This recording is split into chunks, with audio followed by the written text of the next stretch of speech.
Did you know that City of Meadows Place Nature Center was invited by the Children's Museum, Danny Dancer, who actually happens to be a local resident in Meadows Place, to come down, bring our rabbit Beans and our goat Dan to visit today?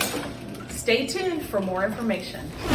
Colleen, and have her tell us a little bit about the Discovery and Nature Center. So welcome, Colleen. Great, thank you, Danny, and very interesting about chickens. And many things that you said are also similar to the animals that we have at our Nature and Discovery Center. And we'll talk about that here in a moment. But at our Nature Center in the City of Meadows Place, we like to educate kids, teenagers, and adults all about the world of animals, nature, plants, and conservationism. So we have indoor and outdoor activities. So if it's a sunny day, you might want to be inside or under our cool patio cover, or even up in our treehouse. We have all kinds of activities for kids to participate in. Again, all ages. We have water tables, spread your wings, or use big as an eagle or as small as a hummingbird. We have build and plant your own garden. So just many things for families to do. But today I brought a couple of friends. Since we are in our Houston Livestock Show season, we wanted to focus on farm animals. Our Nature Center, we have a variety of animals, but only 2 farm animal type. And one of them is my little friend here, Beans. So his name is Beans, and we got him when he was 2 months old. And he likes to stretch out, and you can see his big underside. He's just the cutest little rabbit. And look at these big feet he has. And if you notice on the bottom of his feet, they're very furry. So you know how you wear shoes or socks on your feet to protect them when you walk around? That's what his fur is for on the bottom of his feet. So Beans has a lot of fur and very big feet to do that. He is a Holland Lop, which means instead of his ears being up like most rabbits that you see, they lop down, just like that. So he's called a Holland Lop, and he's actually one of the most favored pets in the rabbits because of his nature. He's very calm, very sweet, very loving. He makes a great pet. Now, as Danny was talking about with a baby chick, you have to have the right habitat for these animals. Most people, when they get a rabbit, they think, oh, it's going to be so easy, and I'll just put them in their little habitat and soon to forget about. Well, not these rabbits. They love attention. They love to be socialized and pet and cared for. And the thing about rabbits is they don't really show you when they're sick. They don't make noises. They're very quiet. They don't chirp like a little chicken. They don't bark like a dog. So you really have to observe and pay attention to your rabbit, making sure that their eyes are clear, making sure that they're not acting or behaving any differently than they normally would on any given day. But besides that, the great thing about rabbits, did you know, is that you can potty train them. I did know that. Yes. I had rabbits when I was a kid, and it was a very exciting discovery to realize they could use a litter box. Yes, so that's a fun thing, is that we actually keep these rabbits indoors. We keep them indoors for a couple of reasons. It's better for their health to keep them inside in an environment safe from predators, also away from parasites that typically can get to them in the grass or ground if they're walking around. But we have them inside, and they have plenty of space to hop around and interact. You don't have to have multiple rabbits together. They can be independent as long as they're getting enough love and attention from their pet owner. But if you do have multiple rabbits, definitely get them neutered or spayed. Not only are you helping to control the population, but also their temperament. If they're not neutered or spayed, they tend to be a little bit more aggressive, and you don't want that. So at our facility, not only do we have a Holland Lot, but we have another species of rabbits too, so you'll have to come and check that out. How many rabbits do you have altogether? So we have 2, Okay. 2 rabbits all together, and for the first year they weren't spayed and they were separated because they fought all the time. Oh no. Now that we spayed, or we neutered both of them, they're 2 boys, we neutered both of them, they love each other. They sleep snuggled together, they play together, so they're just a joy. And this being a Holland Lop, some of the key features are they have a larger tuft of hair on the top of their head, their ears lop down, and like I said, their big feet, nice beautiful coat. They can live anywhere from 5 to 10 years is their life expectancy. And then they get a diet of alfalfa feed and also an occasional carrot or lettuce or something like that. You just have to be careful what you are feeding your rabbit. So do your homework if you decide to get one as a pet. Always a good advice about really any animal you might want to get as a pet. Is it okay? Can I pet him? Of course. Hi, Beans. What's the other rabbit's name? Lenny. Oh, Beans and Lenny, very sweet. Do you have any stories about any interactions that either of your rabbits have had with any of your visitors to the nature center? Well, Beans in particular, being that he is a Holland Lop, he loves attention. So when he sees kids come in, sometimes he'll run to the gate and he will literally stand on his hind legs and put his feet up, just waiting for attention for someone to play with him. That's super sweet. Oh, what a nice rabbit. Thank you, Yes. Beans, for joining us here today. Absolutely, and I'm going to put him back in his little box. Because you have another guest that you We brought with do you have as another well. guest. And again, safety first with all animals, not only for them, but also for the owner and the children. So you want to make sure that when you are transporting them, you have a safe, closed, sealed box that they can breathe in, but they can't get out, injure, or harm themselves. So now our second guest, are you ready? I am very Are excited. you about ready? this guest. All right, well, he's a little bit bigger. And over here we have a Nigerian pygmy goat. Okay, well, he's not teeny tiny, but he is still considered to be a pygmy for the breed. A pygmy means that they don't grow any larger than 24 inches from floor to shoulder. So he is considered a pygmy goat. But although they're shorter, they expand wider. So you'll see that he has a nice round belly. That does not mean that he's pregnant. He's a boy. He's not a girl, he's a boy. So he is also, much like the Holland Lop, a Nigerian pygmy goat tends to be very friendly and socialized, almost like a dog.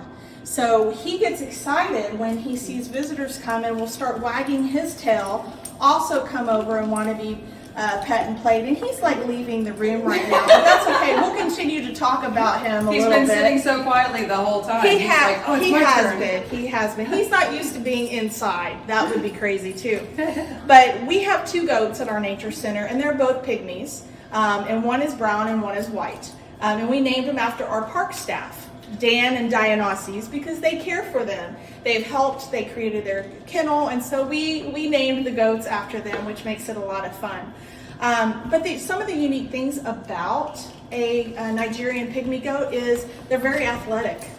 That's right. I can tell he's very strong. Yes. So you have to be careful with their habitat because they like to climb, they like to jump, and believe it or not, boys and girls, ladies and gentlemen, they like to dance.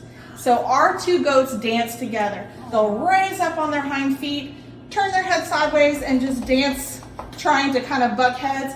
But it is one of the funniest things to see them dancing and parading around.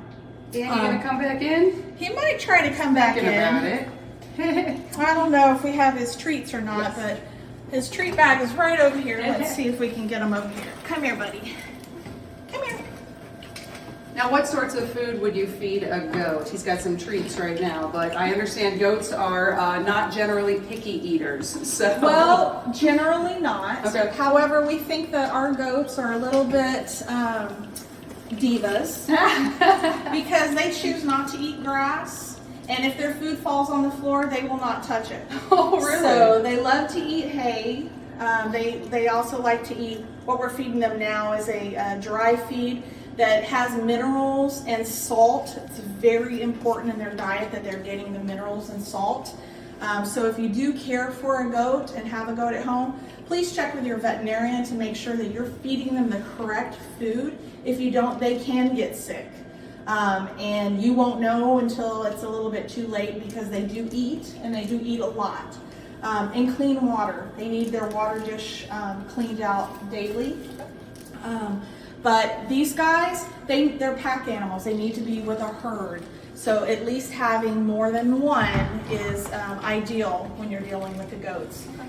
The other thing with the goats is that part of their care and upkeep, and you need to find a local veterinarian that will deal with livestock, is their nail trimming, their hooves, and also their horns. So those are some things that you have to consider in dealing with goats. And he's doing his own thing, and that's what goats do. And we've talked a little bit in some of our other videos about veterinary care and making sure that we're always taking care of an animal's wants and needs. But we've also talked about how veterinarians have different specialties, just like doctors might specialize in different types of medicine or different areas of the body. So with so with veterinarians too, you might have a small animal veterinarian, somebody who's used to dealing with pets or mainly dogs and cats. And then you also have veterinarians who are trained in dealing with livestock. And one of the big differences is they see a lot more patients in a day. So how often does a veterinarian need to check in with our goat to make sure that the hooves and everything are taken care of properly and that he's getting good nutrition, things like that? At minimum, once a year. Once a year. But the hooves, they do continue to grow, and you can actually learn to trim them yourself, but the first time you should probably have it professionally done, so then you can follow in after that. And one more really important thing about a goat is these are horns, and horns do not fall off. Antlers, which you see like on a deer, fall off. So horns just continue to grow, and these can be sawed off. And again, that's what a vet would do, is if they become holding their ears down or anything like that. But that is the difference, that a horn does not fall off, but an antler does. So one more question about Dan over there. What is the cutest or maybe the silliest thing that you have seen Dan do? Because he seems to be full of antics. He's definitely got a mind of his own. He definitely is. And the thing that I mentioned earlier about him dancing, I really love to watch them dance. But another funny thing is they like to play chase. So he will actually, once they're out of their pen, you can chase them or they'll chase you all around the yard in circles, because it's just, for them, it's playtime. What happens if they catch you? Well, then they nibble on your clothes, like like he just did. He ate my mic cord.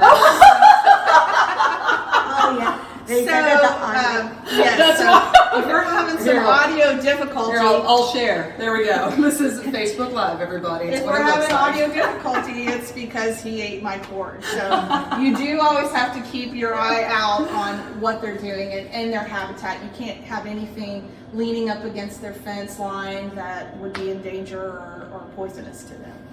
Got it. Well, we can add this to the list, Dan. That's good. Yes, that's our funny another story. to tell.